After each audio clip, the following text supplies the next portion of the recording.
hindiyo xolbood ku maqliyeen qaar hindida kamida ayaa waxay caabudaan gabadh mentally waalan gabadhana ilaahay waalay laakiin iyagu way caabudaan way daba socdaan way u sujuudayaan xoolay siinayaan laakiin inta mid toona iyadu ma oga waa qof ilaahayba waalay marka hore oo maskixiyan u waalan hay'adaba dadkan ayaa waxay u sameeyeen gabadhan macbad ay ku cibaadaystaan ay ugu sujuudaan haddaba iyadu way waalantahay wala yaab ma lahayn iyaguna way waalan yihiin haddaba ilaahay baa ku mahadle islaamnimada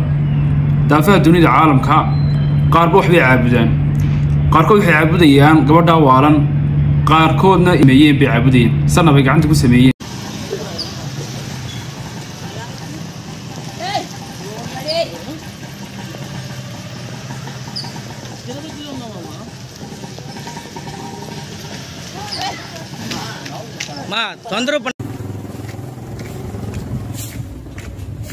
hindiyo xolbood ku maqliyeen qaar hindida kamida ayaa waxay caabudaan gabadh mentally waalan gabadhana ilaahay waalay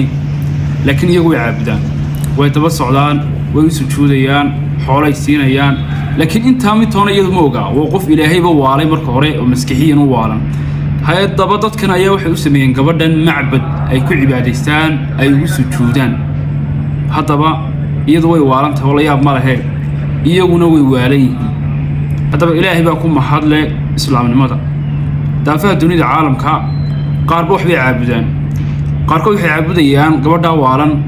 qaarkoodna imeeyeen bay caabudayeen sanna bay gacanta ku sameeyeen